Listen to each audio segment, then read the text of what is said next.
Welcome back. It's Saturday afternoon, well, early evening. So it's time to talk about wrestling. And let's get this show on the road quickly before Donald Trump bans me. Yuck, yuck. All right, so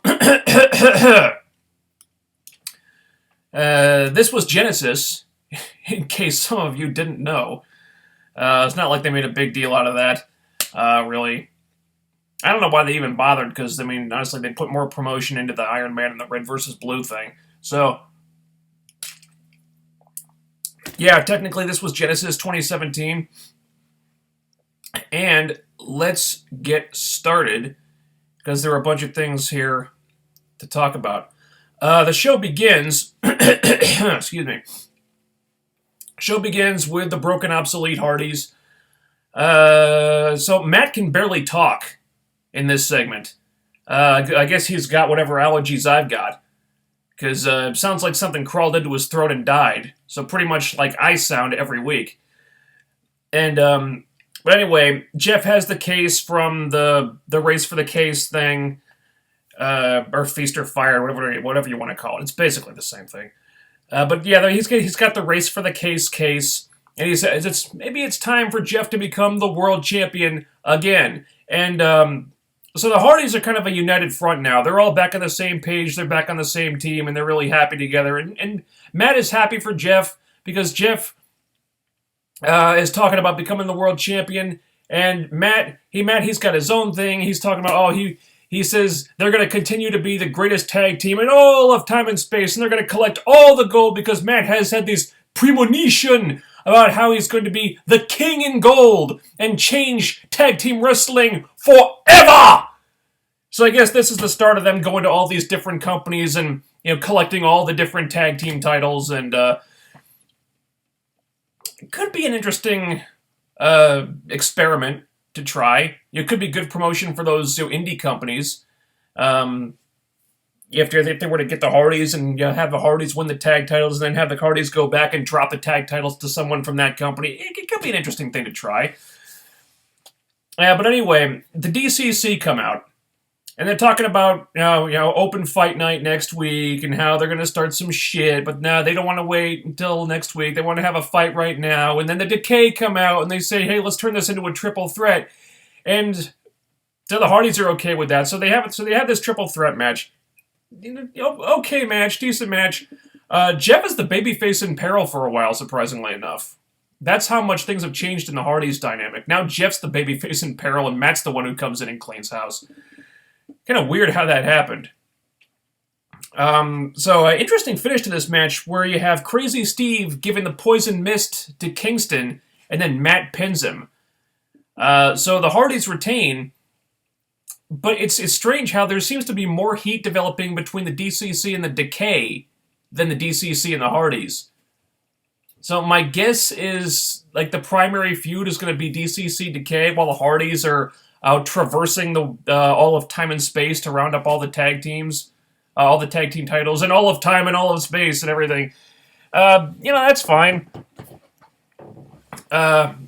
It's an interesting feud. Again, it's kind of heel versus heel a little bit if you qualify the Decay as heels. I think they're more tweeners, but I mean it's sort of heel versus heel. So it's kind of weird. It kind of goes with my theory how the Decay may end up being inadvertently turned face, whether the writers intend to do it or not. But we'll see. Pretty good segment here. Decent opener. This wasn't really promoted or anything. Yeah, they were kind of just hanging their hat on the big two matches to sell this show, so they were just kind of throwing this out there. Good segment, though, to start the show off with. And then throughout the night, we have these vignettes of Braxton Sutter and Laurel Van Ness on a date at this fancy restaurant that looks suspiciously like the set dresser just did a once-over on an area backstage, just hung up some curtains and whatever. But we're not supposed to know about that. But yeah, they're on a date at some swanky restaurant, and Sutter looks absolutely miserable. But he's just putting on a show for the camera. He doesn't want anyone to know that he's He's been entranced by the woman that I have dubbed the hashtag sexy giraffe. Because, get it? Because she's really tall. She's so tall she's like a giraffe, but she's still really hot. Yeah, because that was the big thing. How Maria would taunt Allie with Laurel. Says, "Yeah, I found someone who's even better than you because she's really tall. She's better than you, Allie, because she's really tall." And I would turn that around and like, yeah, well, okay, well, she's tall, but she's so freakishly tall, she's like a giraffe. And who would want to get with that? But then she started dressing all sexy-like, and I was like, oh, wait, she's still really hot. So what do I do with this? So now Laurel Van Ness is the hashtag sexy giraffe, and that's where that came from. And, I'll give her credit. She's not half bad with this gimmick. Her acting, her, verbal skills, her speaking skills, they're not bad. Not at all. She's doing pretty well with this, this like narcissistic, egomaniac, spoiled rich bitch character. She's pretty good. She's doing well with it. And they have a couple of these, and Sutter's, he's acting like he's not happy, so they've got something on him. We haven't learned what it is yet, but they're holding something over his head because he. It looks like he wants to be with Allie and she wants to be with him, but they can't be together because Maria did something or other. And I think he trying to kind of makes his exit before Laurel Van Ness can show him Laurel Van Yes. Some good story building vignettes here. I like these a lot. Like I said, LVN's doing really good with this stuff. And so we go back to backstage. We get a Galloway promo, and he's got the Grand Championship now. So he comes out, he cuts a promo in the ring, and again he reiterates that he came back. He could have gone after the World Championship, but he wanted the Grand Championship because he wanted to make it mean more than any other title in the industry. And I cannot stress enough, once again, I cannot stress enough how important stuff like that is when you're trying to establish credibility for a new championship. And again, stuff like this is why the Legend / TV / Global / King of the Mountain / whatever the fuck title never caught on and never went anywhere. And why so many people just viewed it as a big joke. Because we didn't have people like Galloway cutting promos like this saying that they want this title to fucking mean something and they're going to bust their ass to make sure that happens. And this is what you have to do. If you want to get that title over, if you want it to be a viable championship, you have to do stuff like this. And I'm so glad that they had Galloway doing that. So he challenges anybody to come out and fight him, and so Moose comes out for the rematch. So we get Drew versus Moose. And it's mostly one-sided starting out. Moose wins round 1 pretty decisively. And he's winning round 2 until Drew gets a cheap shot in there. And, referee deducts a point again because that's the rules now. I really wish they'd established that before the deducting points stuff started happening because that just didn't seem to come out of nowhere in their first match. But anyway, ref gets distracted, Drew hits a low blow, and he wins. Good match. It's not as good as as it was when they weren't focusing on like the referee shenanigans and the low blows and stuff. When they were playing it straight, it was better. But now it's kind of a heel character building thing because Drew is technically a heel now, and they're starting to establish like what's his persona going to be and stuff like that. So, a good match. I'm not sure if this feud is going to continue because Moose doesn't really have grounds for another rematch, I guess, because he's lost 2 in a row now. So maybe they'll have Drew move on. I'm not sure what they do with Moose now, but maybe they're not done yet. I don't know. But good match. Not as great as not as good as their last one. Not as good as Moose versus Mike Bennett. But I wouldn't mind seeing these guys go a few more matches. That'd be fine. And then we start getting to the big stuff. Red versus Blue 2. Rosemary Jade Monsters Ball. And wow, they had that video package that they released to hype this up during the week. And I saw this, I was like, wow, they almost never do this for the other girls. Usually you only see stuff like this when it's for Gail Kim. So for a match to get treatment like this, a knockout match to get treatment like this when Gail is not involved, That's big. Okay, let's not undersell how important that is. So I was really looking forward to this. I figured, well, if they're doing that to hype this up, this match must be something really special. And Rosemary was a human pincushion in this match for a big chunk of it, man. I mean, she got suplexed onto thumbtacks. I mean, she hit those things right on her head, too. I mean, the positioning was slightly off, so instead of hitting them on her back, she landed right on her fucking head. Right into the tacks. Oh, god damn. That must have sucked. And then Rosemary gets knocked onto the barbed wire board, and then they put the board on top of her, and Jade does the moonsault, hitting the board into her face. Jesus Christ. I mean, Rosemary took some pretty nasty bumps here, and then it also tells a really nice story. They didn't play it up that much. It was subtle, but it was there. How Jade has a lot of the Rosemary's spots scouted from their previous encounter. And she goes for the mist, and Jade blocks it with, I think it was like the trash can lid. So she blocks the mist. Then Rosemary goes for the Van Terminator, but Jade was ready for that one too, and she throws the trash can at her and stops her with that. So she's starting to scout all of Rosemary's big moves, and then Rosemary gets her at the end because she had the first two scouted, but then Rosemary got her when she attempted the 450 splash. So she and Rosemary still wins the match. So Jade learned things from their previous match, and she had the first two things scouted, but Rosemary still beats her because she got the first two, but she missed the 450 because they did the same type of thing in the cage match where Jade was going for the 450 splash, but Rosemary was just playing possum, and she got her the same way this time. So Jade learned a thing or two, and she did better this time, but she still lost. So there's progression, but you still see Rosemary coming out on top. So I think they both come out of this looking good. They both gained something from this encounter. And it's a great match. It felt on the short side to me. I figured, they've made a big deal out of this. I was expecting it to get more time. It felt kind of short. And then I go online, and I find out that several minutes of this match got cut. Because there was stuff, I said, I found reports from people who were at the tapings that said there was stuff there that didn't make it into the match that we saw on TV. So I assume it got cut for time, which bothered me.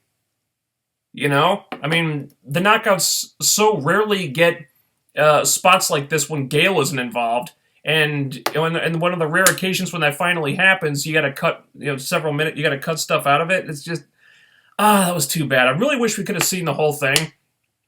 Still a really, really good Knockouts Monsters Ball yet. These two girls brought it. But the best part was afterward, when Gale comes out to check on Jade, and then Rosemary sneaks up from behind and mists her in the face again. It was so fucking cool. It just puts the final period at the end of it. You know what it was like? It reminded me of when, this is a couple years ago, back when CM Punk said he was going to win the WWE title from John Cena, and he was going to leave the company with it. And so, they pull out all the stops to keep Punk from losing the match, but nothing can stop Punk. He beats Cena, he wins the title, and then as his last ditch effort, Cena says, "Bring out Del Rio," because Del Rio had the Money in the Bank briefcase. So Del Rio comes running out with the case, and then CM Punk just super kicks him, it just kicks him right in the head and knocks him out with one shot, and then he takes off. It's like the last ditch thing, just to put that little extra oomph behind that win. And so it was kind of the same thing here. Not only did she beat Gale's Chosen One, but just to add insult to injury, just to twist the knife a little bit more, she missed Gale right in the face. Fucking awesome. I love that. And yeah, I am very nervous that they're obviously setting up the feud with Gale, and I'm very nervous that they're going to have Gale derail Rosemary, but they can't do that. Rosemary is such a great champion. I can't even remember the last time we had such a compelling Knockouts champion. They cannot take the belt off her. They can't have Gale do it. They can't. Doesn't mean they won't, though. Because we know how TNA are when it comes to Gale. Please don't do it, TNA. Please don't do it. But then afterward, this part didn't air on the show. This was like extra digital content on the YouTube page. Don't know why this wasn't in the show. Maybe it got cut for time.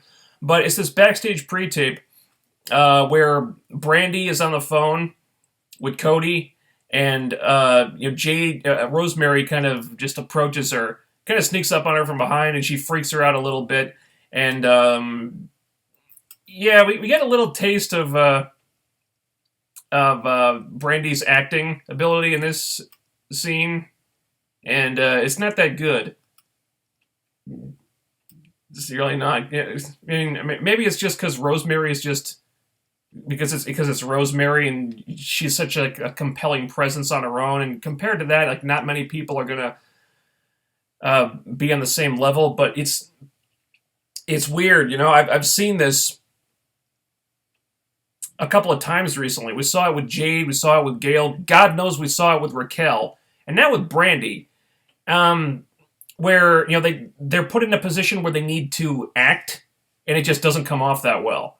And I don't know if the problem is that some of these girls are just not natural actors, or if Rosemary is just that much better than everyone else, that all the other girls just look like amateur hour by comparison. I'm leaning towards the second one, but I'm not sure. So what happens now is Brandy going to be Rosemary's next feud? I don't want to see Brandy going for the Knockouts title. She's not even ready for TV. I don't want to see her going for a championship. Oy. Okay, to be continued on that. Again, really cool performance from Rosemary here. Even if Brandy wasn't really as game as she was. We got a Caleb Conley introductory video. Basically just him introducing himself, but I mean they've had this guy under contract for I don't know how many months. Must have been close to a year at this point. But since Mandrews left, they had to do some rejiggering, reshuffling in the X division. So they finally got Caleb Conley on the show. Finally got him in a match, and so I don't think they promoted him in the graphic, but it's Trevor Lee, DJZ, Marche Rocket, Andrew Everett, and Caleb Conley.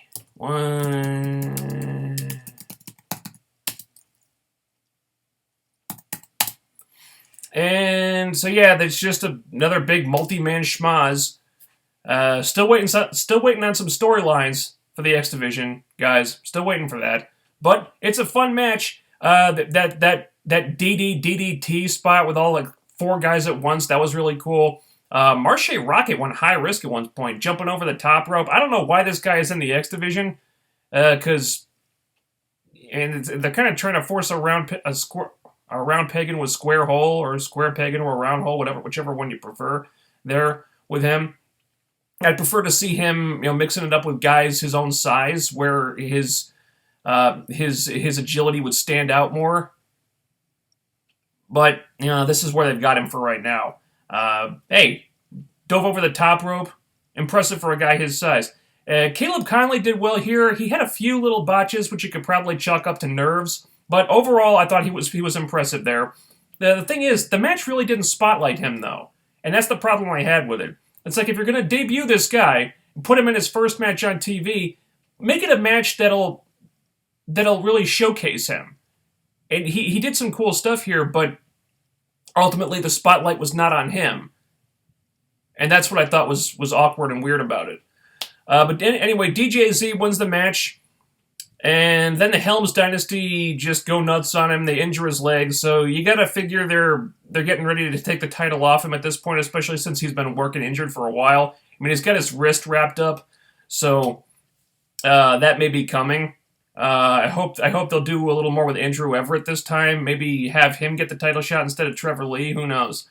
But yeah, good match. Nice performance by Caleb Conley. Again, looked a little shaky, probably due to nerves. But overall, he had a really nice beginning here, even if the match wasn't really tailored to really showcase him in the way that it should have, in my opinion.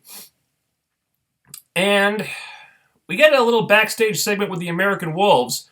How, Eddie is getting ready for the Iron Man match with Lashley, and Davey is really excited. He's going to be out there to support his brother and all that stuff. And then Eddie kind of deflates his balloon a little bit, saying he wants to go out there himself. He wants to beat Lashley himself because, well, he didn't elaborate on it, but this is because of last week when Lashley said, "Hey, the only reason you've been retaining your title is because of referee shenanigans, because you've got Davey coming out there the last couple of times to change the outcome of the match and mess with the goings-on in the matches, and you haven't been doing it on your own, and now Eddie wants to do it on his own." And Davey agrees, but he's not happy about it. He doesn't interfere in the match. He stays backstage, but he's not happy with the way things are going. So you figure there's probably a heel turn coming at some point. I'm glad it didn't happen here because it would have been too predictable. But yeah, I would like to see the Wolves get another run in the tag team division, but I don't know. It's not like they've got anything left to prove there. And they are doing work on the tag team division, but the Wolves would still help a lot. They really would. So, got some mixed feelings about that. But that's not for this week. That's coming up in the future. And then we have our main event, World Title Championship match, a 30-man Iron Man match. 30-minute Iron Man match, for the World Championship, Eddie Edwards, Bobby Lashley. Again, happy that Davey didn't get involved. Would have been too predictable. It was better this way. And I got to admit, I'm really not a big fan of Iron Man matches. 60 minutes, 30 minutes, I'm just not a fan that much because they tend to bore me. And the really important stuff it tends to not happen until the final couple of minutes. So I went into this not being really that into the idea. But the cool thing about this is that they didn't pace themselves. They were going all out for a half an hour straight. And considering these marathon TV tapings, they've got to be fucking exhausted as it is. That's impressive. That's fucking effort right there. There were some really cool spots here. I mean, Eddie got suplexed out of the ring. He got powerbombed on the fucking ramp. Eddie, he's hitting like 10 Boston knee parties in this match, and just about all of them connect until Lashley finally counters one at the end. And you think that's it, and then Lashley spears him, but Eddie catches him in the guillotine, and he counters the spear. You guys got the guillotine locked in, but Lashley lasts until the end of the match, and that was this. Honestly, even though I'm not really a fan of Iron Man's, this is probably one of the best that I've seen, easily. It was that good. This was a damn good main event. And we finally get a change in the world title picture. The title is off of Eddie. I think that needed to happen. Hey, I like Eddie. I'm happy that he had this world title run, but I think it had just been stretched out too long, and something about the dynamic needed to change. I think the title needed to change hands. And if it wasn't going to be EC3, if it wasn't going to be James Storm, then might as well just give it back to Lashley, because he had one of the best friggin' world title reigns in the company history last year. So, why not? A change needed to happen. I think this was for the best. And, again, just really fucking great main event there.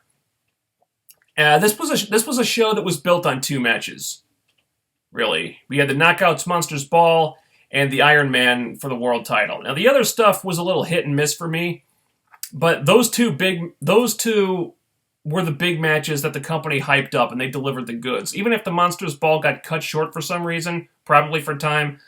But based on those two matches delivering the way they did, I'm calling this a good show. It was certainly the best of these TV tapings so far. Rosemary continues to knock it out of the park as the Knockouts champion. We got that change in the world title picture that needed to happen, in my opinion. We got a new face in the X Division. And best of all, no Robbie E., no Hornswoggle. They're nowhere to be seen. Very good impact overall here. I like this show a lot.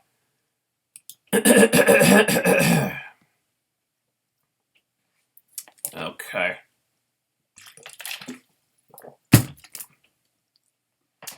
And I spilled my water.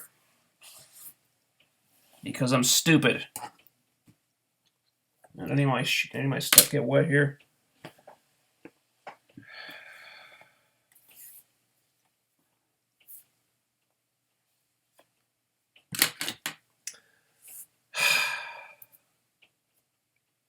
This is a very professional show, you guys.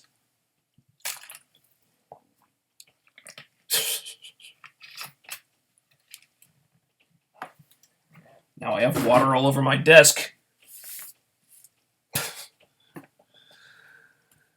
Very professional show.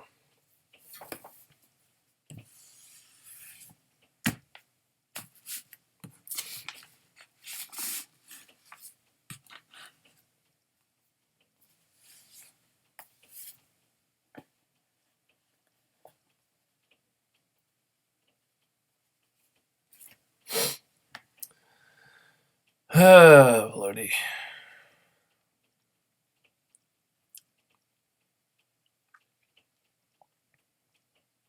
Let's see. Why did Gail even show up at the end of the Monsters Ball, even though I liked the mist to the face?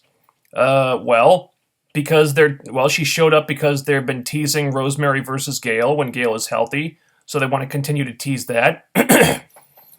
She did it so Rosemary could hit the mist in the face and just put Rosemary over the top even more. She showed up because they have that sort of protege-mentor relationship with her and Jade, even if they haven't always stressed it as much. It's like when Gail came out to say she was relinquishing the title, and she said that Jade was the future of the knockout division, and then the next time we saw Gail, she said that her career wasn't over and she was coming back for her championship. So it's like the thing with Jade didn't happen all of a sudden, but now it's back, and now her and Jade are really close again. So Gail kind of goes back and forth on that. Sometimes, Jade is the future, and sometimes it's still her division. It's still Gail's division. But for this week, they were still like mentor and protege and really close and all that stuff, and that's why Gail came out. So there's a couple of different reasons there. I like to think it was just so Rosemary could stick the knife in a little bit deeper. And it was really glorious when she got the better of Gail again. Rosemary's awesome. You watching the Royal Rumble tomorrow? Maybe. Don't have a whole lot of interest in it this year, unfortunately. If Anthem ever think about replacing the name TNA to Impact Wrestling or if Anthem ever think about replacing the name TNA to Impact Wrestling or Anthem Championship Wrestling or Anthem Impact Association, do you have a question? I think just change it to Impact Wrestling. That's what it's basically been for a while now. Let's see. Who should be Rosemary's next opponent? Well, I'm concerned that her next opponent may end up being Brandy, and I want to keep Brandy away from the championship because I'm afraid that. Look, she's there because she's Cody's wife, and I'm afraid that they think that the star power is kind of rubbed off on her, and I'm afraid that they're serious about making Brandy a big deal in the knockout division. So I don't want to tempt them. I don't want them to have the inclination to push her too far too soon because, like I said, she's green as hell and it shows, and she's not ready. So I don't want her to be anywhere near the championship. I don't want to give them any ideas. Now, if she's just there to put over Rosemary, okay, but I worry that may not be the end of it. Let's see.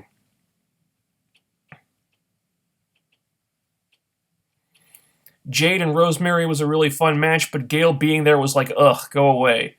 There's a funny thing about that. Funny thing. After Rosemary hit the poison mist to Gail in the face, and she rolls out of the ring and she's walking back up the ramp, you can hear people in the audience saying, "Thank you, Rosemary." You can hear them. I just watched the match again a little while ago before I started this. You can hear people in the audience saying, "Thank you, Rosemary." It was pretty. Wow. Oh, man. Take a hint, TNA. Rosemary's on the way up. Gail's on the way down. Take a hint. Let's see. Reasons why it's stupid when TNA is using pay-per-view names for Impact. There is no effort whatsoever to make the show look different, not even special graphics. You're not wrong about that, yeah. The show is not booked differently at all. There's just a slightly bigger focus on matches. They don't even build to the show or mention it until the week before the actual show. This tactic has never worked for them in terms of getting better viewership. It's total laziness on TNA's part, so I don't get why they even bother with it. Total Nonstop Deletion was an actual special episode of Impact. This was not. You're not wrong. Yeah. I think it's a cool idea to do the pay-per-view themed impacts if they're not going to be pay-per-views anymore. But if you're going to do that, you got to do something special with it. And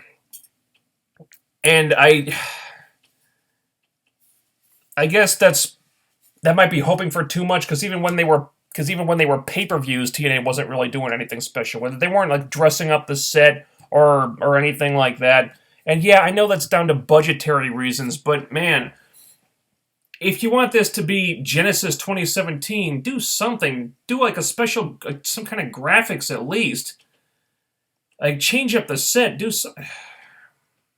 Again, I know it's the realities of the taping schedule, because they've got like 3 months of TV to tape over a week and a half. So this is just adding to the mountain of stuff that they were already dealing with. It logistically, financially, it might just not be possible right now. It sucks, but that's the way it is. And if you want that to change, well, they gotta, I don't know. Ed Nordholm has got his work cut out for him. He's got to make the company more profitable. He's got to get them making money so they can afford to ease off on this taping schedule, so they're not taping so fucking much content in such a short amount of time, so they can afford to focus on stuff like that again. Now, and by all accounts so far, Ed Nordholm seems to know what he's doing, so yeah, so there's reason to be optimistic about that. Won't happen overnight, but eventually, hopefully. The Hardys should get all the titles, starting with Cesaro and Sheamus' Raw tag belts. Yeah, don't hold your breath on that. The Bucks of Youth's ROH tag titles. Yeah. I'm not terribly optimistic that they'll get the ROH tag titles, though. That would require ROH playing ball, and ROH don't really like to do that. Now, ROH are pretty set in their ways, so to collaborate on this thing with the TNA and the Hardys, yeah, I don't know if ROH would want to be doing that, even if it might be good business. ROH kind of prefer to just do their own thing, regardless of what would be good business or not. Let's see. My guess is there will be a 3-way at Slammiversary, Jade versus Rosemary versus Gale. Okay.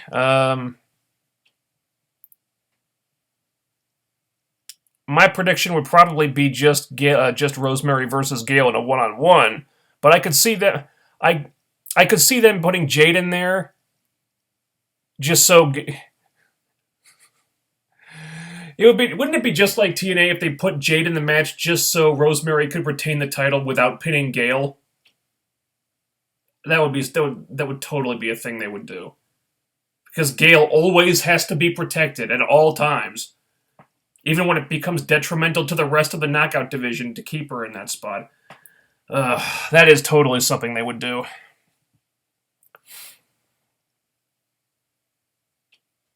Let's see. Really liked how Eddie and Lashley ended. Very cool ending. Yeah, I like that ending a lot. I hope Gale doesn't get any more title shots. Well, I'm with you on that one. I guess, as much as it makes me nervous, I think Gale versus Rosemary has to happen at some point, because Gale was the former champion, like it or not. So I think for Rosemary to really legitimize herself, she needs to get that win over Gale. She needs to get that decisive win over the former champion to prove that she's the real deal. Even though she's been doing that, I mean, she's been a great champion. She beat Jade in a cage match, beat Sienna at the One Night Only, beat Jade in a Monsters Ball. So Rosemary's been a fighting champion. but she hasn't beaten the former champion yet. And she beat her last year. That was way before.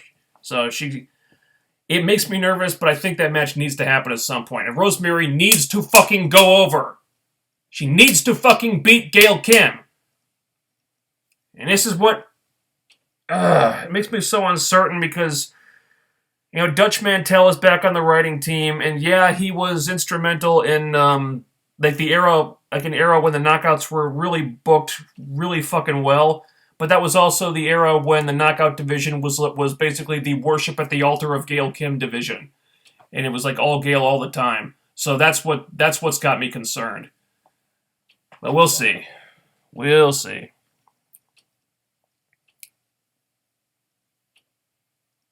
I have no interest in either Davey or Eddie turning heel. Have Davey end his career as a face. Yeah, I kind of understand that. I mean, he said it's his last year before he hangs it up, and honestly, I don't want to boo it. I don't want to boo Davey in his last year. So I don't know. Maybe this is just like a last hurrah to finally do that feud with Eddie. I mean, we've seen the feud with Eddie before in ROH. But not in this company. So maybe this is just having him work against his brother and, something like that. So maybe this is just like have him like do the stuff that he wants instead of just, I don't know. I don't know if it's what I do, but maybe this is just like to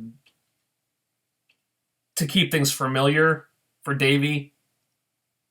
And just like, let him go a few more rounds with his brother one last time before he hangs it up, I guess. I don't know.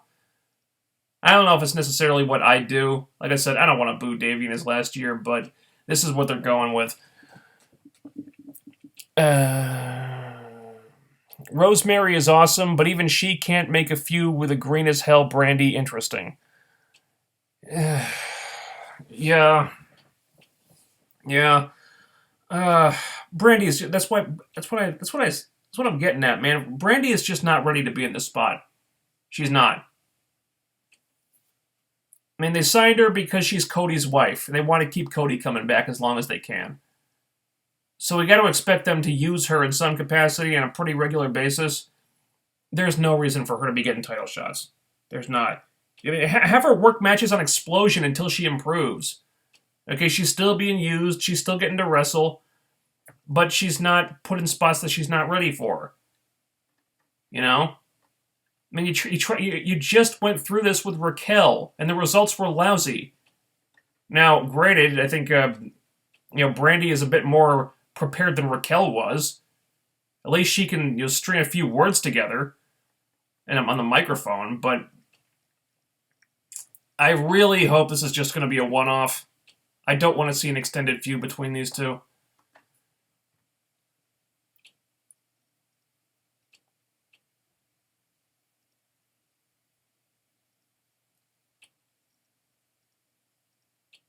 WWE did all this all the time with the restaurant segments. Let's see. Sutter has been very good in these types of segments. Yeah, I think I think he does better when he's got somebody to play off of, or maybe it's just in like the backstage segment, like the pre-tape setting where they can kind of where they can post-produce him or kind of coach him on his acting a little bit. I think he comes out. He's been coming off pretty well in this storyline. Maybe it's just because he's a little bit more inspired because he's in a storyline with his wife.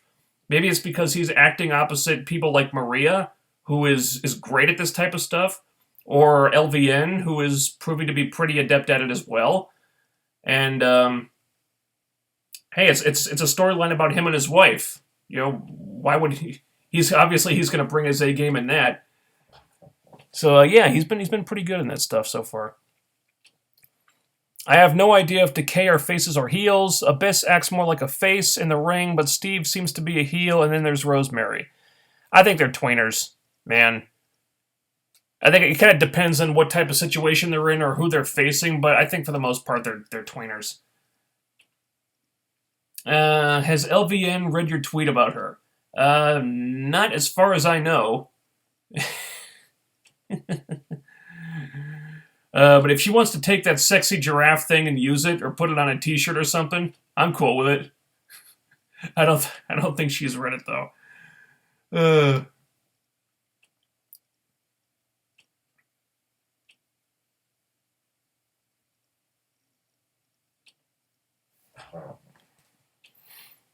Uh, I laughed so hard when the fans were saying "Thank you, Rosemary" at the end of the segment. I got a good laugh out of that too.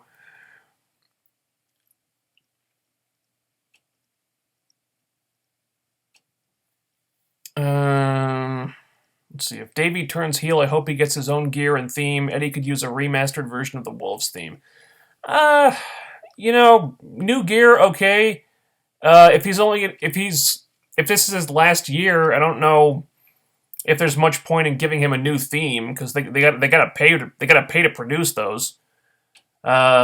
Maybe like just like a different remixed version of the Wolves theme or something. But I don't know if they should bother spraying for a totally new theme.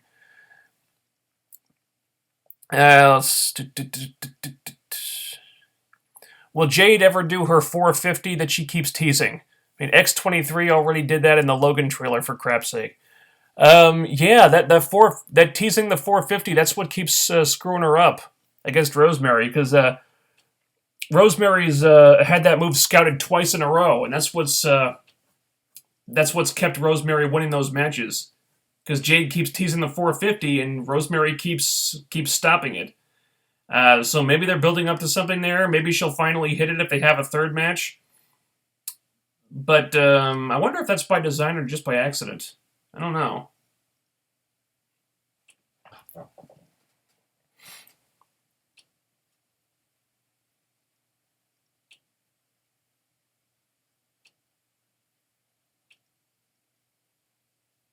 Okay. I think LVN is a good heel and will get even better in a couple months.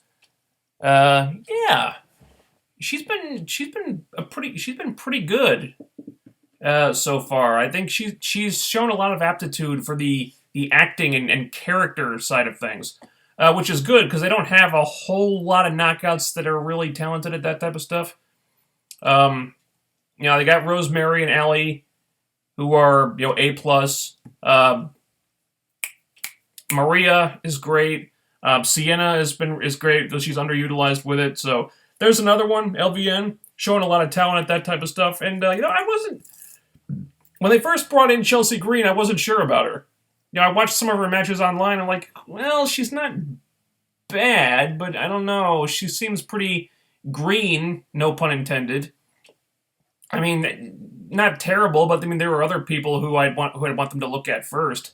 But then she came in and she had that match with Jade on Explosion, and it was certainly the best match I'd seen her have up to that point. And she got the crowd behind her, and I was like, you know what? Okay, that sold me on it. Let's see what Chelsea's got. Let's give her a chance.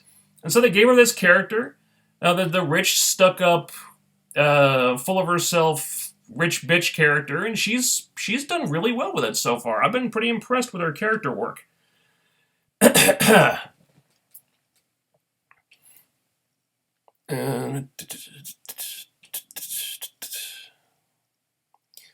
Let's see, with Lashley as champ, there really isn't any new matches for him because of Eli, Drake, James Storm, Drew are all heels. Well, yeah. They might continue with Lashley and EC3, although they've kind of done a lot of that recently. Best guess would be Moose. Because I think they've had one match. I think him and Lashley had one match before, but that's still a pretty fresh thing. So I think you got to figure if Moose isn't at the head of the line, he's one of the first people in line. So I suspect they're going to build up to that at some point.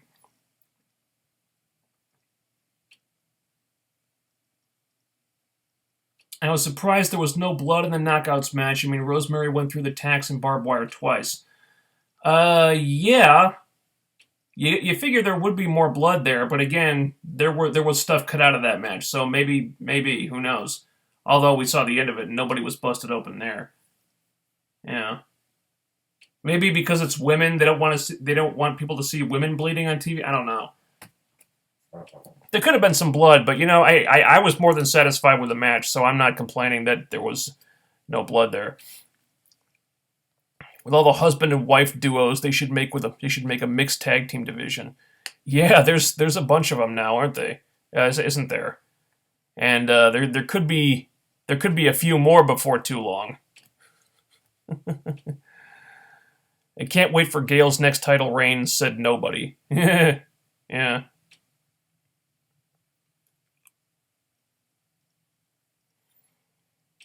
Thoughts on Nunes wanting to be like McGregor and getting 2 belts? Did she say that? Well, I mean, she hasn't even had the belt she's got for that long. And, okay, she gets 2... let's see her really dominate the division she's in for a while, and then if she wants to win another belt, she can go for it. But, hey, Connor won a second belt, and then he had to relinquish one of them. So, I guess it's like a feather in your cap, so you can say that you did it, but then you got to give up one of your belts, so then you're just back to 1. So let's see her clean out her current division, and then if she wants to move up or move down or whatever to go after another title belt, she can do that, and then hold both of them just to say that she had 2 titles at the same time, and she can relinquish the old one and just clean out a new division then.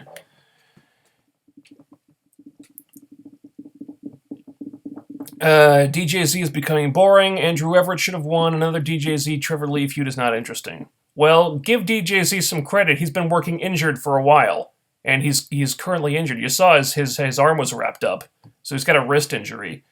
And like I said, I think they're getting ready to take the title off him anyway because of that. So,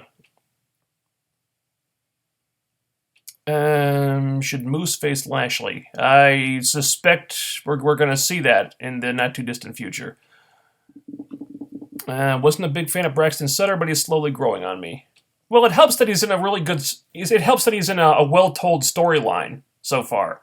I mean, this whole Alley thing has been booked to perfection for the most part. It's been a slow build, but, she starts out as Maria's assistant, as a heel, and then she slowly gets more sympathetic, and Maria starts to turn on her more and more, and Allie starts to gain confidence and becomes more and more defiant, and then Braxton Sutter enters the picture, and he starts training Allie, much to Maria's dismay, and now they've got something on Braxton Sutter, and they're kind of forcing them to stay apart, and whatever. It's been a slow burn, but there's still a good story being told here, and it's helping him. I think he wasn't the most interesting character when he came in, admittedly, but it's helping me to gain an investment in him. Yeah, and again, playing off a bunch of people who are all really good characters is helping a lot. Maria, Allie, LVN. You put him in with those people, have him act opposite them, it's going to help him. Jade also desperately needs a new theme music. Who else do you think needs brand new music or a remastered theme? Jade does need new theme music. The stuff she's got is just really generic stuff. I mean, I recognize it when she comes out, but it doesn't really fit the character. I mean, she calls herself the War Queen. Maybe do something with that. Like do maybe a militaristic type of thing. I don't know.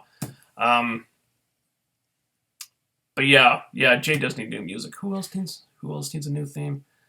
Huh. I'm not wild about Allie's music. Again, that's another one that's kind of generic. LVN. She could use new music, actually. Because it's the same music she was using when she was Chelsea Green. The same generic track. If she's playing like the classy, spoiled rich bitch thing, then give her something like that. Give her something that plays that up. Who else?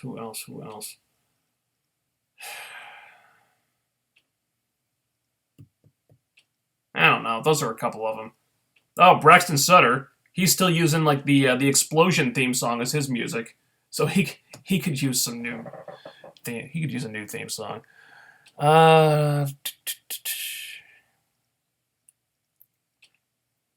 Brandy versus Rosemary means that Brandy will get in 99% of the offense and Rosemary cheats to win, right? Oh, don't give them any ideas. I'm worried that that's exactly what they'll do. Because they gotta make Brandy look good because she's Cody's wife and we want to keep Cody happy. I actually thought Sutter was oddly funny. He played awkward well. Yeah, he did pretty good. He did pretty well with that.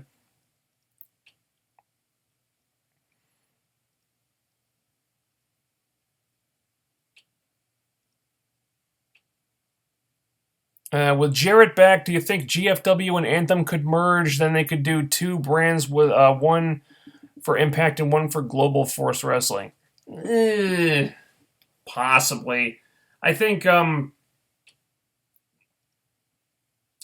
think it's a pretty safe bet that Jarrett did have ulterior motives when he came back. I'm not saying he doesn't want to help the company, but I think this is also about him possibly getting a spot for GFW on Fight Network. Because he's been trying to get GFW a TV deal for a while now, and it just hasn't worked out, despite all his wild claims on how GFW was going to revolutionize wrestling and be the next big thing in wrestling. Yeah, that went nowhere because he couldn't get a TV deal. Now they've got like months of TV taped that will never air anywhere. So maybe this is about him like getting his foot in the door with Fight Network. It's that is certainly something that Jeff Jarrett would do. Rosemary and Brooke would be way more interesting. Brandy will be smiling the entire time Rosemary hits her, I guess. Yeah, she would probably. And I do want to see Rosemary versus Brooke, but I want that to be a right time, right place thing. And I think Brooke needs some time to shake off a little bit of the ring rust because I thought she looked all right. It looked pretty decent in her return match against Deonna Purrazzo, but I thought she was a little bit shaky. Again, hasn't wrestled in like a year and a half or however long it's been. So give Brooke a little bit of time to shake off the rust and get back into the groove of things, and then you can send her a Rosemary because,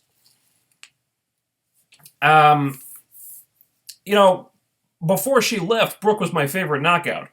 And now she's one of my favorites now. But so when she goes for the title, I want her to get like a really good shot at it, and I want that to be like a really good thing, like a really serious and big feud. So I wouldn't want them to rush into it. Take some time, do it right. I'd like them to do it at Slammiversary. That'd be really cool.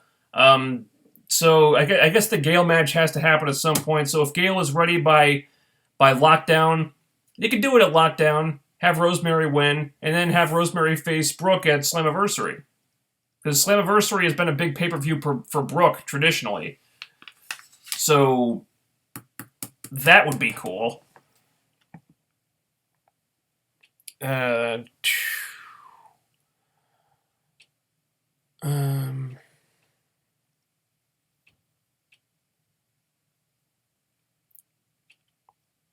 Andrew Everett has been jobbing since he debuted. How many matches has he won? That is a good question.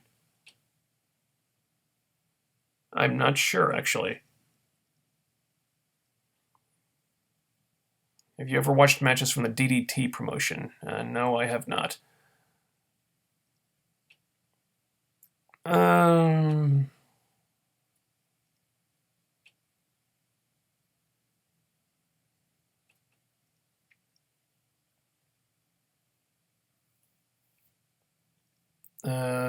They really need to put the X Division belt on somebody else. I think that's coming. Maybe give DJZ some downtime to recover from all those injuries. The Iron Man match could have been epic if we actually got to see the whole match. It was still great, but it could have been a lot better. TNA don't do a match like this on free TV ever again. It would have been really nice if we'd gotten to see the whole thing uninterrupted with commercial breaks. But I don't think it hurt it that much. Like I said, it was still a really great match. Knowing what we now know, do you think WWE made a mistake doing the Jimmy Snuka tribute? That's a judgment call, I think. I mean, technically he was never convicted, but there were extenuating circumstances there. So I don't know. It's probably not the answer you want, but I don't really know. It may have been in poor taste, but hey, innocent until proven guilty, and like it or not, the guy was never proven guilty, even if he may probably have done it. I don't know. Judgment call.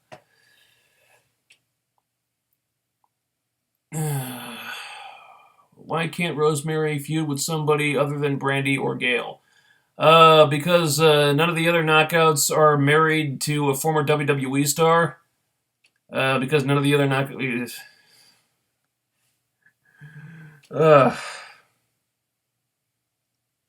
Look, we don't know what's going to happen with the Brandy thing. Maybe it'll be a one-off. Maybe it'll be a real feud. It'll be a whole big feud. We don't know yet. Let's just wait and see what happens. I don't want to see it either, guys, but we haven't seen what they're going to do yet. Okay.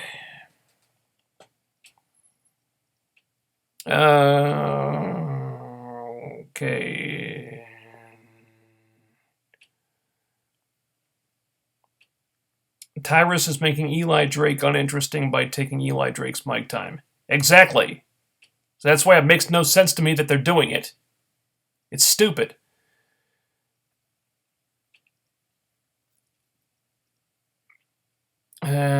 With the exception of Rosemary, it seems like all the people that are great on the mic get no mic time. Well, not necessarily. I mean, Maria gets mic time. Allie gets mic time. Not as much as I'd like, but she still gets it. Sienna could use more mic time, definitely, but nah. I mean, and Eli Drake gets lots of mic time until recently.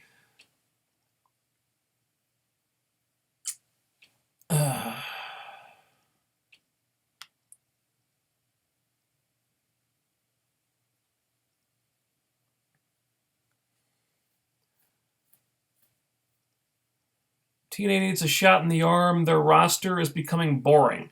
Do you agree? Roster's becoming boring? I wouldn't say that. I think they need to.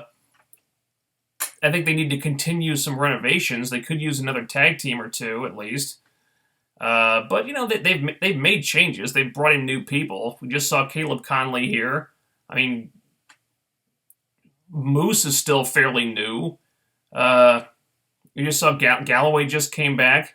I mean, I don't necessarily agree with that. No, I mean they could use some new people in a few spots, but for the most part, I think it's okay. I swear you're funny as fuck without even trying to be. Thank you.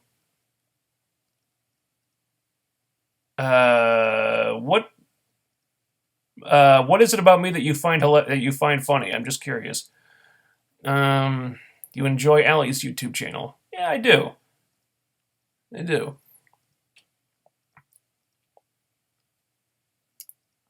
I think Rosemary's title reign will be built as she has beaten everyone, and when can stop her, enter Allie at Slammiversary or Bound for Glory. Yeah, that's what I do. I say just have Rosemary go through everybody and then build up to Rosemary versus Allie at Bound for Glory. That's what I do. I've said it like a million times. Rosemary's a badass. Should not lose to anybody for a long ass time. Agreed.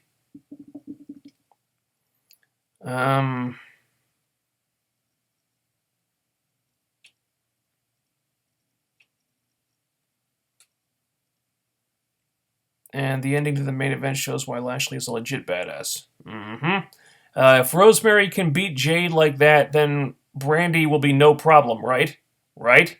You would think so. But let's not underestimate TNA's desire to keep Cody happy. Because TNA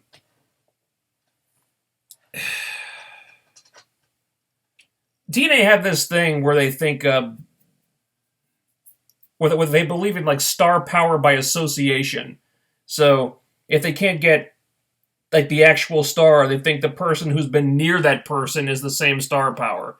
You know, it's like when they were doing all that Jersey Shore garbage and they brought in JWoww instead of Snooki. You know, uh, or whatever. It's like what's a good example of this? I don't know, but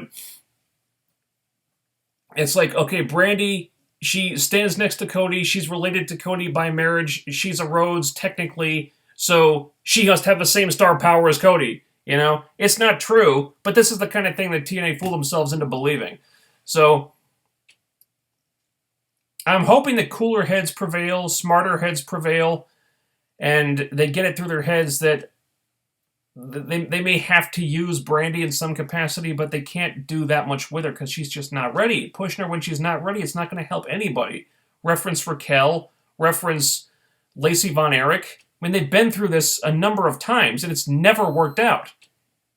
Pushing someone when they're not ready is not going to be not going to benefit anybody. It's just going to be detrimental in the long run.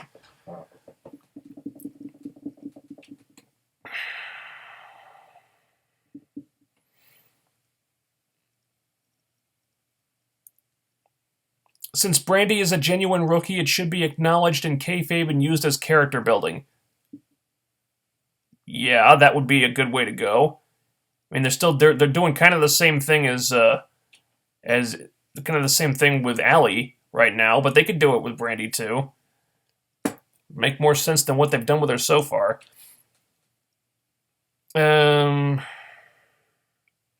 Slowly but surely, Anthem will get Impact to where it should be. Nordholm seems to know what he's doing.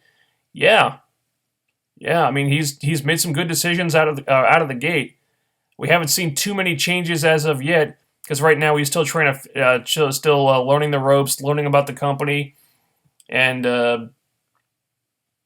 TNA dude would be able to comment on this better than I can, but he said something about how like a new CEO coming into a new company probably wouldn't make any major decisions for like the first 90 days or something like that. That's why I think we'll start to see real progress at the next TV tapings after he's gotten his feet wet. But for the most part, Nordholm seems to really know what he's doing. Seems to really have a good head on his shoulders and know what he's doing so far. So I'm encouraged. Let's see. I don't care to see Gail versus anybody. She is 40, and yet they book her like she is the fresh new star. Yeah, it's like Gail is the female version of Sting for TNA. It's like they just have stars in their eyes when she's there. And like she can't look bad for any reason. And it was the same deal with Sting. They did that shit with him for years. And I don't like it. I think it's counterproductive, but that's just the way they are with her. What do you think about the possibility of a Gail versus Jade feud? I wish they would do it. There was an idea I had how they could kind of get them both out of the title. They could kind of occupy them both and get them out of the title picture, but still give them something meaningful to do. Have Gail turn heel on Jade. They could do this storyline how Jade gets several shots at Rosemary, can't figure out an answer to Rosemary, can't figure out how to beat her, and then she gets kind of demoralized and starts to doubt herself. And that's when Gail turns heel on her, and she's not doing it because she hates Jade or anything, or she thinks like Jade embarrassed her because, hey, I gave you my seal of approval, I called you the future of the knockout division, and then you lost, and you lost, and you lost again to Rosemary, and so you made me look foolish, and you damaging my reputation is something I don't take lightly. It's not like that. It's more like she's trying to get Jade to get her head in the game, and the best way to do that is to just pound some sense into her until Jade snaps out of the funk she's in. So she's kind of rooting for Jade the whole time. She wants Jade to kind of like get her mojo back, but to do that, she thinks she needs to act like the bully to bring it out of Jade. So they go back and forth for a couple months. They have a few matches, and finally Jade really gets her confidence going again. And Jade like has a match with Gail and beats her on a big show, like Bound for Glory or something. And then afterward, Gail just smiles. She's really happy, and she's applauding like, yeah, see? Finally, you did it. There. That's the Jade I want to see, and then they make up and they're friends again. And so that to me would like be a more appropriate passing of the torch than what we saw, where a couple months ago, where Gail just comes out and says, "Hey guys, you see this girl who's we barely booked all summer, who's been taking a back seat for months. Yet she's the future of the division, you guys. She's really important, even though we don't treat her like she is most of the time." See, this idea to me would be a lot more effective than that was.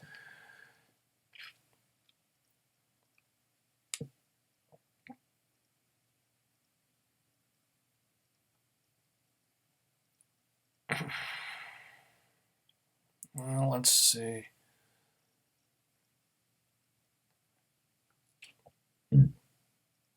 I've been watching SmackDown lately. John Cena has been acting heelish towards AJ in the crowd, but I know WWE will chicken out and not go 100% with it. Do you think Cena is taking the Roman approach? Roman Reigns approach? Not really. I think with Roman Reigns, it's like the guy doesn't come off like an authentically good person. He comes off like a smug prick who's just pretending to be a good person, pretending to be a babyface, and they're just trying to shoehorn him into the babyface role because, like, in Vince's mind, it's like a big fuck you to all the fans who won't accept him as a babyface. So they're like, yeah, well, I'm going to keep him as a babyface anyway and choke on that, you assholes. Because it's just like the kind of spiteful thing that Vince would do. I don't think that's what they're doing with Cena, because I don't really know how much about this because I'm not watching SmackDown, but I have seen a couple like gifs and things of Cena, like he's saying shit like, "I wasn't made for the Indies, I was made for WWE," so he's basically insinuating that he's too good for the Indies, and by extension kind of shitting on all the wrestlers who make their living on the Indies, which kind of makes Cena seem like a real big prick. So I knew he was acting less babyface-like. Will they ever actually turn Cena heel completely? I'm really skeptical. And I don't know if they do it right now, because I mean Cena's going away to shoot a new movie, so he'll be out again for another couple of months at least. So I don't think they'd turn him heel right now. Maybe when he came back, but it's still a big if, you guys. I think I'm more. I don't know. I'm more inclined to think to take it as a possibility, since they've been so serious about this new era thing, and Cena's fighting the new era and all that bullshit, and bringing up new guys. And Cena's almost a part-timer at this point because he's got all these outside projects. So I think they might be a little more open to the idea, but I still find it really hard to believe that they'd ever actually turn him for real. I mean, if you put a gun to my head, I'd still probably say they're just not going to do it.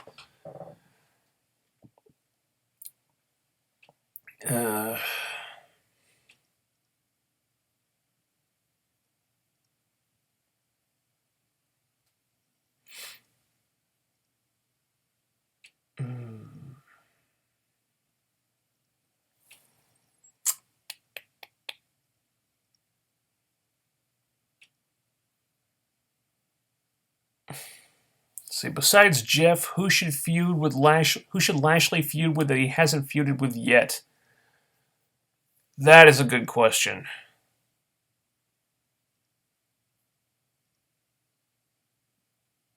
They really do need to kind of insert some new people into that top spot, because he's feuded with most of the top guys by now.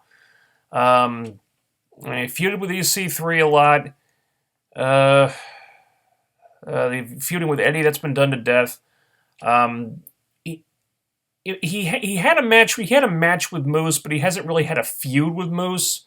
That's why I think Moose is probably going to be one of those top guys. He's kind of done it with Galloway. I think he's had a match with Mike Bennett, but not really a feud. So Moose and Mike Bennett, I think, would be good choices. It's if Mike Bennett's not leaving.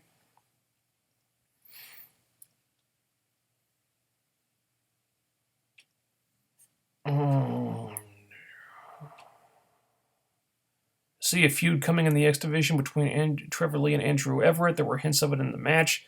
Yeah, there were. We're teasing a little bit of tension there. It would suck if they broke up the Helms Dynasty, though, because that's a great potential tag team that they're just not using. Let's see, I'm happy they put the title back on Lashley. Eddie Edwards' title reign seemed so absurd. Lashley was built like a monster for months, and then Eddie beats him constantly. I didn't like it. I was on board with Eddie having a short title reign at first, but I think they just took it. It just went too long. And they got a number of wins over Lashley. And yeah, he's got the perfect counter to the spear, but after a while it just got like harder and harder to swallow that he was consistently beating Lashley like that.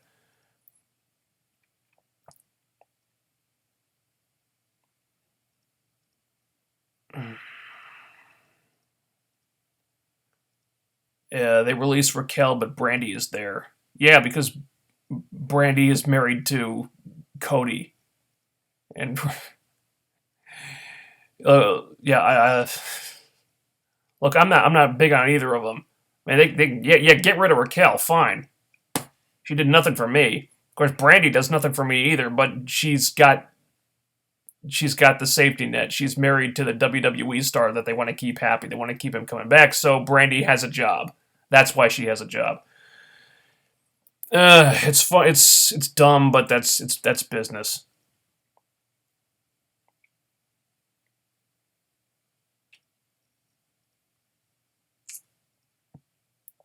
Okay.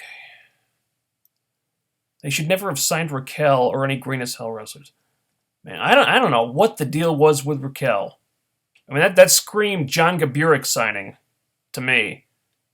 I don't know what the hell they were expecting, but hey, they saw her on Tough Enough, and it was like, well, she's on Tough Enough, so she's technically a WWE star, right? Right? That means we gotta have her. And yeah, LVN was on Tough Enough too, but she at least had some experience in wrestling prior to that. She'd wrestled in Japan. She'd wrestled on the Indies. And she was still a rookie, but she was a talented rookie. So you could kind of understand in LVN's case, and she's come in and she's proven herself. She's performed well, so they lucked out in that one. But with Raquel, she had no experience prior to Tough Enough. She didn't even fucking start training to wrestle until like after TNA signed her, I think. So what the hell did they expect was going to happen? Why sign her in the first place? The one thing that kind of made sense to me was that they did it to appeal to Brazilian fans. And I heard, I haven't seen this myself, but I've heard from like people in other forums or whatever that the people in the Brazilian market were really excited about this. I don't know why. I mean, sure, they've got a Brazilian on TV, but it's not a talented Brazilian. It's a Brazilian wrestler who was just terrible in just about everything she did. It's like, okay, you want representation, all right, but wouldn't you want to be represented? Wouldn't you want to be represented by a wrestler that's good? I mean, Raquel skated by on her looks for a fucking year. That's the talent you were excited about? Brazilian fans? Help me out here. Okay.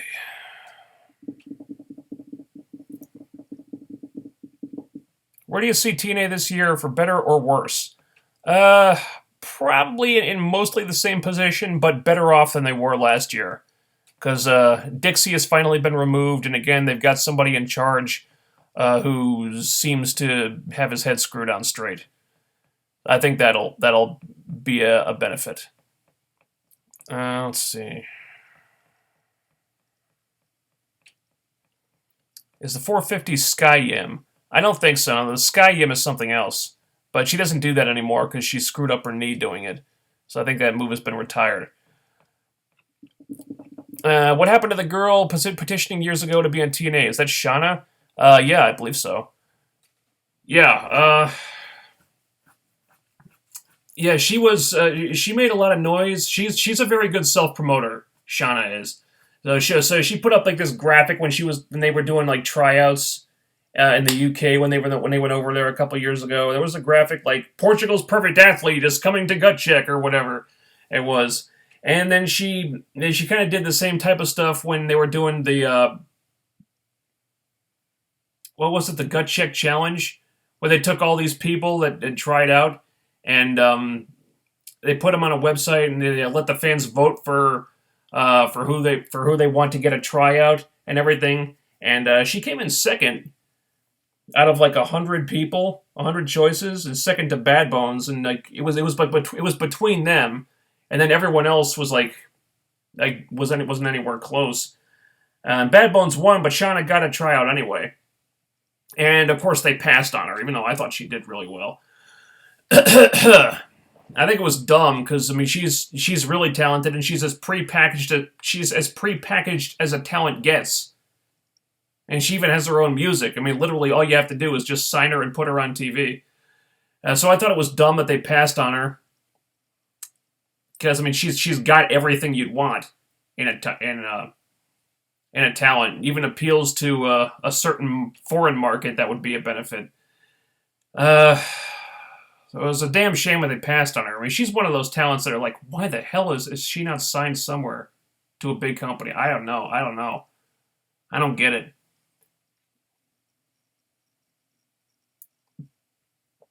Uh, Predictions for the Royal Rumble. I already kind of did this last time. If I had to pick a winner, I would suspect it'll be Brock. But it's not something I put a ton of thought into. To me, it just makes sense for Brock to win if they want to do. They pretty obviously want to do Goldberg Brock again at WrestleMania, and they teased that Goldberg um, is going to go after the title one more time and get another championship run. So 2 plus 2 equals 4. It all adds up. If they're building to Brock and Goldberg again at WrestleMania, and Goldberg's going to have the championship, that'll be where Brock gets the win back. So I think they have Brock win the Rumble, and then Goldberg wins the title at like Elimination Chamber or something, and then they do Brock and Goldberg in the main event for the world title at WrestleMania. So to me, that makes sense if they want to go that route, which it seems like they do. Did you see ever the EC3 sit down interview with Josh Matthews? I haven't seen that yet. Just haven't gotten around to watching it. Do you think Ronda Rousey should retire? Well, the loss to Holly Holm kind of broke her soul, and she just got obliterated by Nunes. So, unless she wants to get like try like a radically different training camp or coach or something to kind of push her out of her comfort zone and figure out where she's going wrong. If she's not willing to do that, then maybe she should just bow out. I suspect that's what she's going to do because that first loss hit her so hard, and the loss to Nunes, it's like, well, it's like taking a person who's already drowning and just stepping on their head again. So I suspect she's just going to go off and make movies or something now, and she's going to pull a Gina Carano.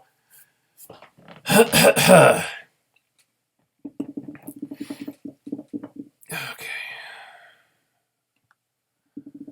Let's see.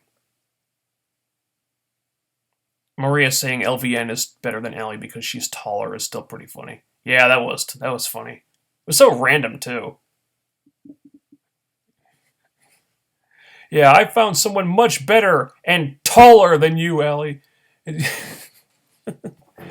just seemed like such an odd thing to point out. Okay.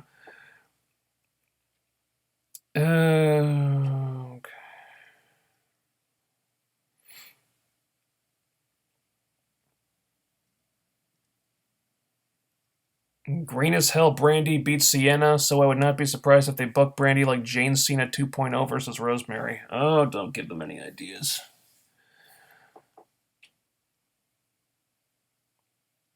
I saw your rant on The Flash. I kind of wish TNA would fuck up more with plot holes just for those rants. Well, if you like my rants on plot holes, you can go back and watch some of my older videos. Um, like during the Aces and Eights storyline, or let's see, oh god, during Hogan's regime, during the whole Hogan Bischoff Immortal shit, I had uh, I did have a lot of rants about that one. So yeah, just go watch some of my older videos. There's plenty of rants to choose from.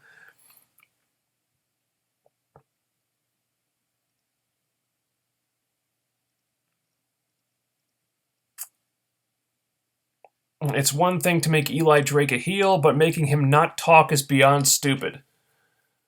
Because fans want to see Tyrus more, right? Yeah. I don't get it either. I don't know why they're doing it. I mean, his talking, his promos is getting him really over, so they just have him stop doing it. Okay, I know it was getting the wrong kind of heat that they wanted. It was getting him face heat because he was so damn entertaining. People were starting to cheer for the guy. So maybe they should have considered just turning him face. Might have been going against the grain because the guy is such an awesome heel, but it's better than having him stop. Better than making him stop doing the thing that's getting him over. I don't get it. I guess they were trying to come up with something for Tyrus because he's got that segment on like Fox News or whatever the hell it is. But to undercut Eli Drake like that, I don't get it, man. I really don't get it.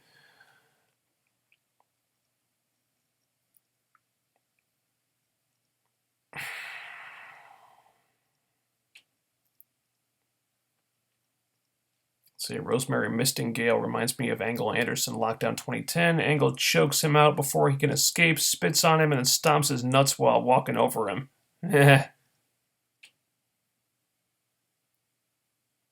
Would have been cool if Rosemary had stomped on Gale's privates. That would have been nice.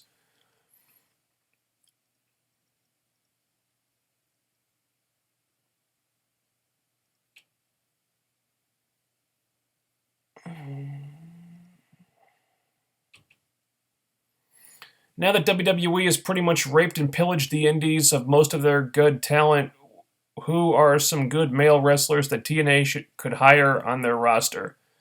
Kenny Omega, but it won't happen. That's a pipe dream. Even though I wanted to see them hire that guy for years. It just doesn't seem like it seems like he's happy working in Japan. But that Kenny Omega's been at the top of my wish list for a long time. Wish Bennett resigns because he could be one of the best world champions in company history. Oh, hell yeah. I don't know what his contract status is. I don't know if he plans to leave when his wife does, but Jesus Christ, they gotta keep Mike Bennett. They have to keep Mike Bennett. He was one of their brightest spots last year. Now apparently TNA have got a hard on for Alberto Del Rio right now, but Jesus fuck, that guy's a headache. You don't want to deal with that. Take the money that you're throwing at Del Rio and give it to Mike Bennett and convince him to stay. That's what I do. Okay. Do you honestly think Gale will put over any new talent in a legit way? Who the hell knows? There are examples of her doing this. She did it with Brooke once. That was for Brooke's first Knockouts title reign. But then her last title reign, they have this whole storyline building up to Brooke winning the title back, and then Gale defeats her like a month later and wins the title, which was such bullshit. Now, Brooke said that she left because she wanted to start a family. She said that. But if she was planning to leave, then they wouldn't have put the title on her just for a fucking month. So that may have been one of the reasons why Brooke left when she did. I don't think it was the only reason. So yeah, I mean, Gale kind of she put Brooke on the map, but then she kind of took her off the map, and it was kind of the same thing with Taryn Terrell. They had that last woman standing match that shocked everybody when Taryn did as well as she did, and made Taryn look like a huge star almost overnight. and had her go over Gale. And then eventually, they finished that feud with Gale coming out on top. Taryn went away for a while to have her baby, then she came back, and then they picked up where they left off, and then Gale won. And yeah, eventually Taryn won the title again, and they beat Gale down, and they injured her, and they took her out for a while. Then Gale comes back, and then she just made the dollhouse look fucking ridiculous. So there are a few rare instances of Gale putting people over in a meaningful way. But even when that happens, over time, eventually, she comes out on top, still. So it's...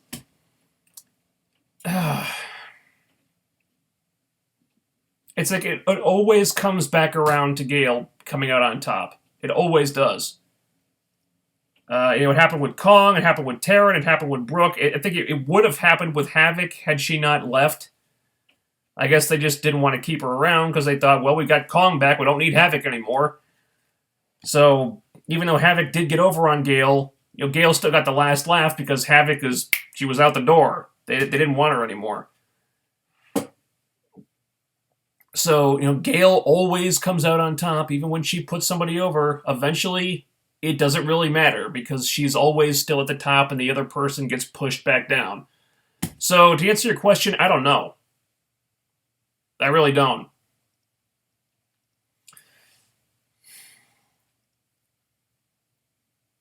Gale as a heel would be better. Yeah, she would. But she will still be the focus of the focus which the knockout division doesn't need. Yeah, exactly. I don't buy Gale as a heel anymore. I don't buy her as a face anymore. Rather, I'm going back to that recent One Night Only show. She comes out and she says, "Look, I'm not retired. Man, the injury's taken a long time to recover from, but I'm coming back, and I'm coming back for my Knockouts Championship." And she was trying to be in babyface mode and cut this fiery promo to get the crowd behind her. To me, this was a heel promo. Because the last time we saw her, she was talking up Jade as the future of the division, and now it's like, well, fuck that noise. I'm coming back for my championship. Because in her mind, it's still her championship, even though she relinquished it. Even though Rosemary has not done anything wrong as the champion. She hasn't cheated to win any of those matches. She's been defending the title legitimately, winning matches legitimately, all within the rules. So Gale has no reason to hate Rosemary as champion. Has no reason to hold anything against her. Yeah, Rosemary attacked her that one time during that whole promo with her and Jade, but it's not like Rosemary injured her. Rosemary wasn't the person who put Gale on the shelf. They already established that. They said that Gale was injured in the match with Maria. And now they've since retconned that. They're saying that, Rosemary was responsible for everything. No, she fucking wasn't. You already said that. You can't take that back. So to me, Gale is a heel. Because even when she's a babyface, she comes off as more heelish than Rosemary. That might just be down to Rosemary just being so much more charismatic and likable in general. But, this is how it's coming off. And I think they may get to a point where, they put these two face to face and the crowd chooses to side with Rosemary. Because, she's just that much more charismatic. And she hasn't been shoved down the fans' throats for 10 years. Okay. Who is more smug, Roman Reigns or Gail Kim? They're pretty neck and neck, to be honest. I think Gail comes off as super selfish, condescending, and passive-aggressive. Yeah, exactly.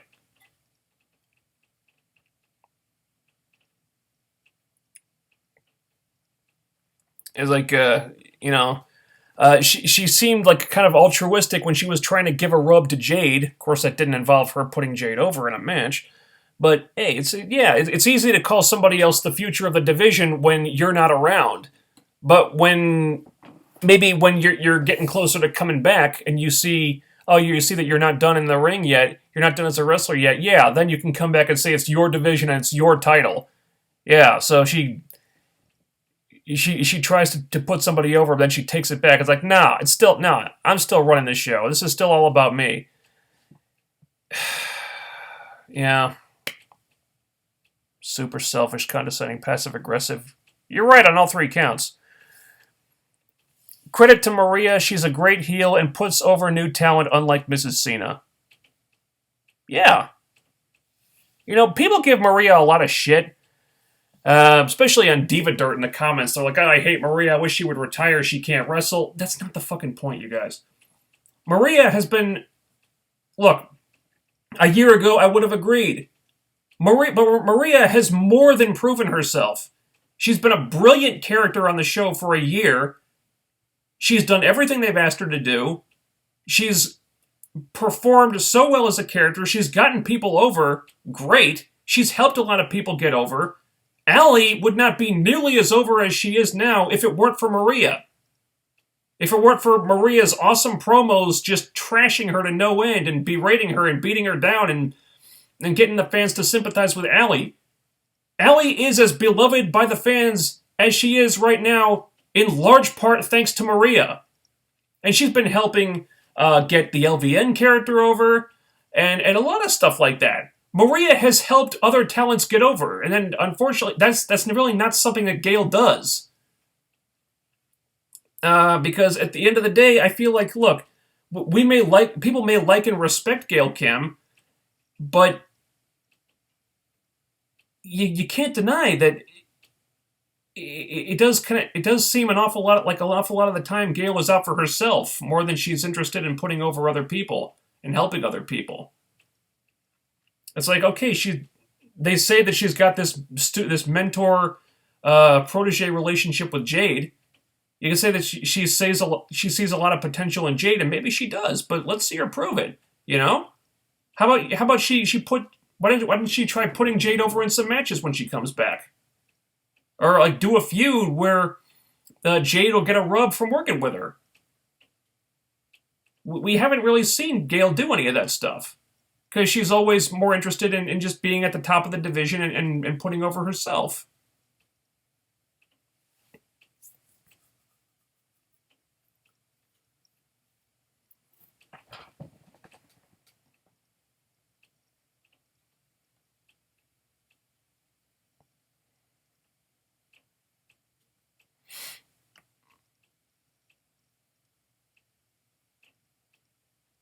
Do you think they will turn Jade heel just because they don't want to turn Gail? I don't necessarily think they don't want to turn Gail. I mean, she's been a heel in the past. And like I said, I think the fans may end up forcing them to turn Gail heel. Because, I mean, if you put her face-to-face with Rosemary, I am not convinced that the fans would support Gail. Because Rosemary's popularity is only growing. I mean, we've seen in recent matches, we saw in the Monsters Ball, where Rosemary had more fan support than the babyface. Not saying Jade wasn't over at all, but Rosemary clearly had more fan support in the crowd. So, we've seen her getting chants, for her segments. Hell, I mean, at the One Night Only show, she punked out Gail Kim. And by the end of the match, the fans were chanting Rosemary. They were chanting her name. So, you can see that you can see which way the wind is blowing here. Fan support for Rosemary is only getting bigger, and I tend to think it's been waning for Gail Kim for quite some time now. So I think they may end up... The fans may force them to turn Gail heel at some point when she comes back.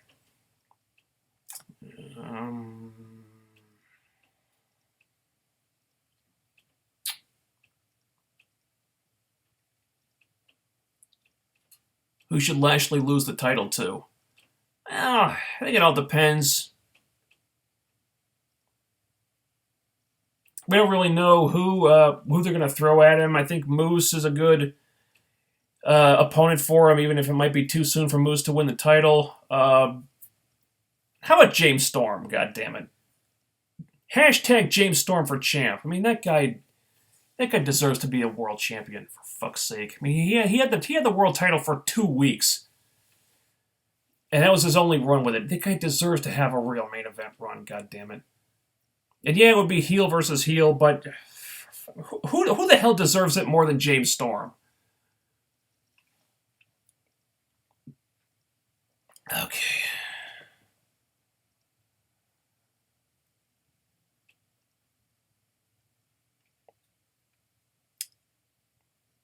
Okay, I'm just.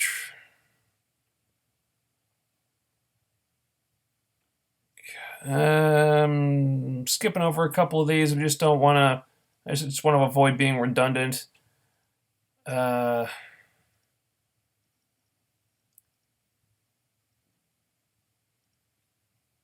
Would you rate Sienna looks-wise on a scale of 1 to 10? I think Sienna's pretty cute, actually. Maybe an 8? I don't know. Looks are subjective. I think she's pretty attractive, though. Although that space between her two front teeth always kind of stands out to me. Hey, Anna Paquin's got the same thing, and she made it work, so who knows?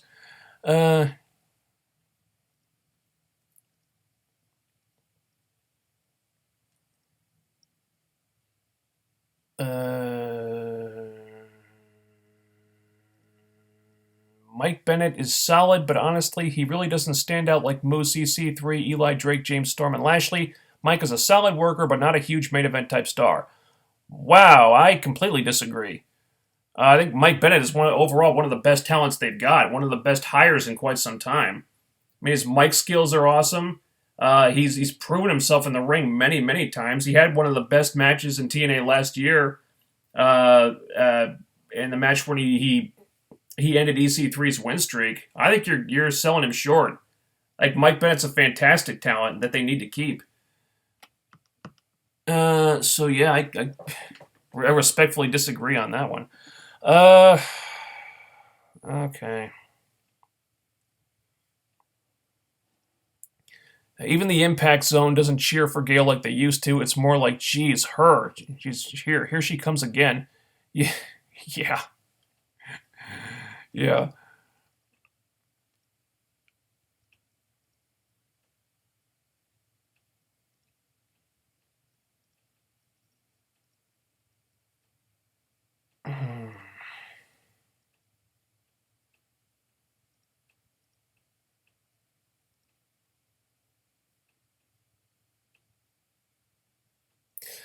Let's see, that promo when she was putting Jade over seemed phony, and I thought she was going to turn the way she said it. Yeah. Yeah, I agree. I didn't buy it either. The whole thing just felt forced and phony to me. I didn't. To me, the whole promo felt disingenuous. It just didn't make sense because they were coming off a summer where Jade. Well, Jade had been the Knockouts champion earlier that year, but what did they do with her as the champion? Nothing. They practically forgot about her. She was playing second fiddle to Gail the whole time, and then like pretty much all summer she was not used very much, and they didn't have her in an important spot at all. She was just in the back seat again the whole time to the Gail Maria feud, just like pretty much everything else in the division. And then after all that, Gail comes out and says that Jade's the future of the division, you guys. And she's really important, and she's going to be the one to kind of pick up that ball and run with it, And it didn't work. They're saying one thing and they're doing another. You can say that Jade is the future, but TNA's actions haven't supported that. They haven't booked her like she's the future. If you want to go by their actions, you know who is the future of the Knockout division? Rosemary and Allie. They're the ones who've had the really organic build-up. They're the ones who have been getting consistent TV time and story support.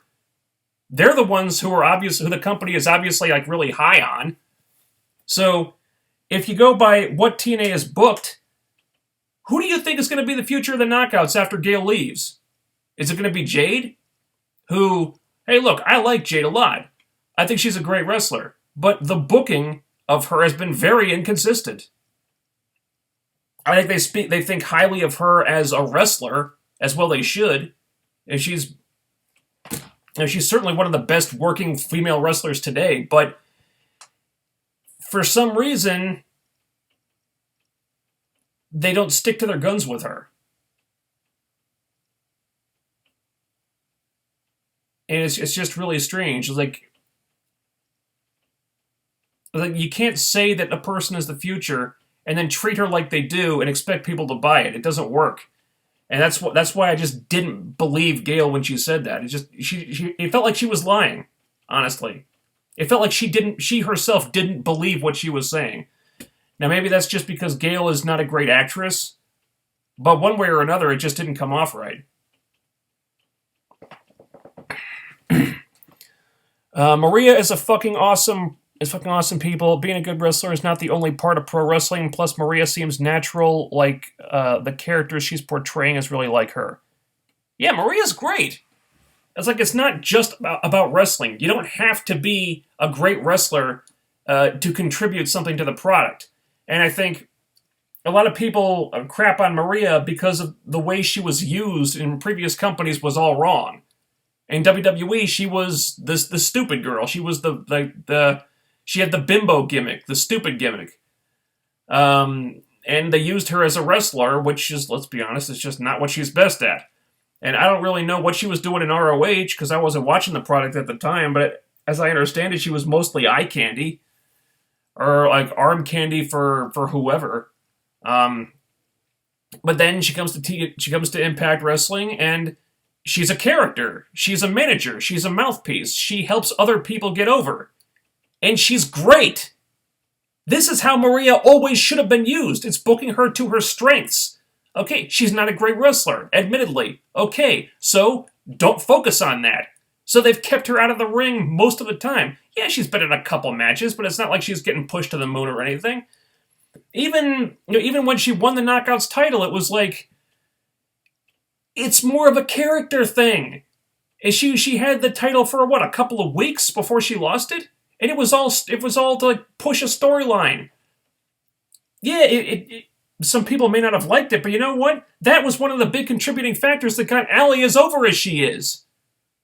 Maria is great at pushing, at selling storylines, at building characters, and at getting people over. That's what TNA have used her for, and she's been great at it. I think to give Maria people need to lay off Maria and give her the credit she's deserved. I mean, I used to be in the same boat as a lot of these people. I used to bash Maria. I thought she just wasn't good for anything. I've completely turned like the other way.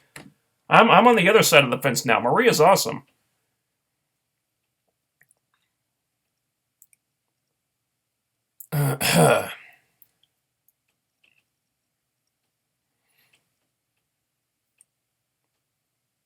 And clearly, Rosemary, Allie, and Brooke are the most popular, and Gail gets no reaction as good as them. You're not wrong. Do you think Brandy Rhodes will be, or even is currently a solid wrestler, solid talent? Do you think they will put the Knockouts title on her? It's really hard to say. How do you gauge somebody's talent when they're as green as Brandy is? I'm not exactly sure how long Brandy's been training. I think it might be less than a year. Or maybe less than 2 years. Somebody help me out on that. But she doesn't wrestle like she's ready for TV. She just doesn't. She looks very unsteady on a lot of spots. And she doesn't know how to stay in kayfabe. She's always grinning, even when she's getting beaten down. She doesn't have the character stuff down. Okay, she seems fairly confident speaking, I guess owing to the time she spent as a ring announcer. So she can speak fairly well. I don't necessarily know how good her acting is.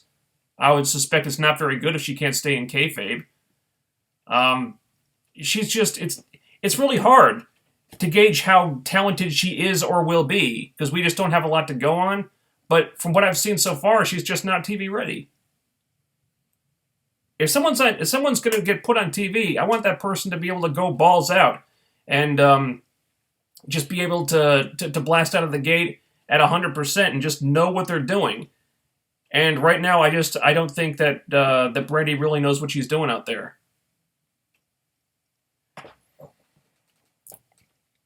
Would they put the title on her?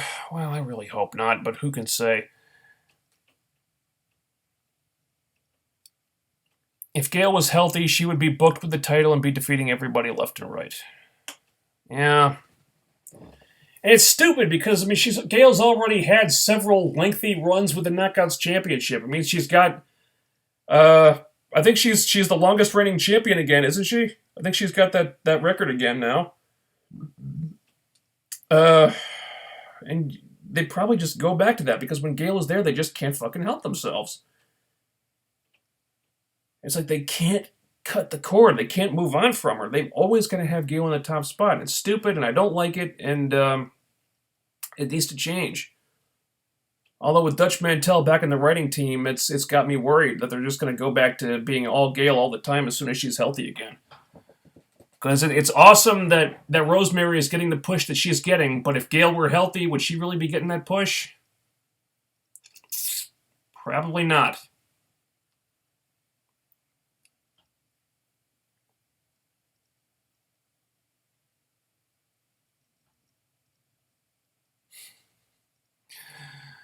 Let's see. Is there anything else I can answer here that I absolutely can't ignore? Thoughts on Jimmy Havoc potentially replacing Abyss in the Decay? Who knows? I don't know where Jimmy Havoc is at physically, because the guy did tear his ACL last year. Not sure when that was. I think it was a little while after the UK tour, or it was around the same time. So I don't know. He might be pretty close to. He may be pretty close to 100% by now. And I did really like the work that he did in the UK tour when they used him. It seemed like the character kind of fit well in the Decay. But I don't know, man. Abyss, Steve, and Rosemary just fit so well together. At this point, I'm really hesitant to change the dynamic there. But if Abyss was going to retire, if they had to replace him with somebody, Jimmy Havoc might be a good one to do it with. And there are certainly worse choices.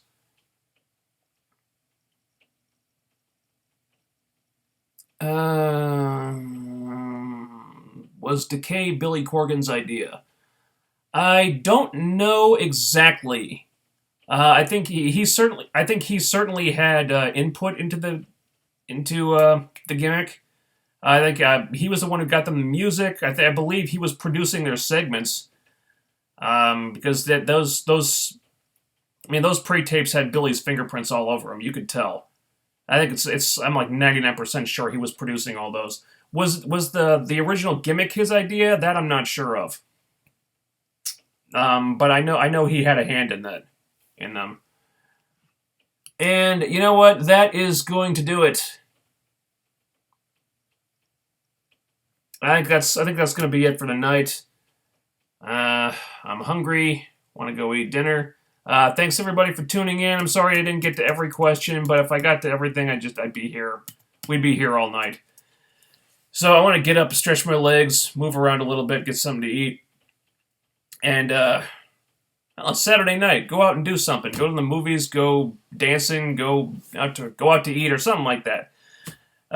So yeah, thanks everybody for tuning in. I will talk to you guys on Thursday where we talk about more comic book type stuff. Oh, and I saw the Riverdale premiere episode. I guess that's technically a comic book show. So I guess we can talk about that too on Thursday if you want.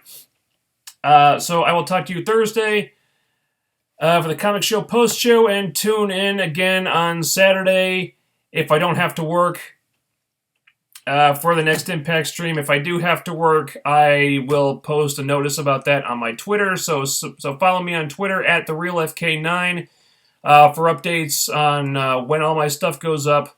and when streams begin, and I will talk to you guys real soon. Peace out.